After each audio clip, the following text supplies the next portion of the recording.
বন্ধুরা, আজকে আমি উপস্থিত হয়েছি ময়নাতে ঘের ভিজিট করার জন্য।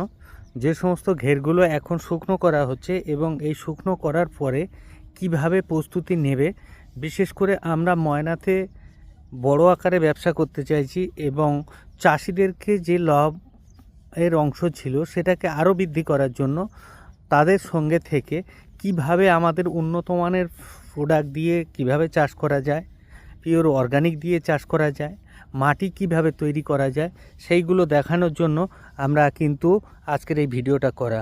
আজকের আমরা ময়নাতে উপস্থিত হয়েছি। শুধু ঘেরগুলো দেখুন, এই ঘেরগুলো অনেক বড় বড় ঘের, যেগুলো 100 বিঘে 200 বিঘা করে ঘেরের পরিধিটা দেখানোর চেষ্টা করছি। ঘেরগুলো দেখুন, এই ঘেরগুলো কিন্তু আমরা আমাদের মেডিসিন দিয়ে কিন্তু চাষ করানোর প্রচেষ্টা করেছি। দুর্দান্ত ঘের, এই ঘেরগুলো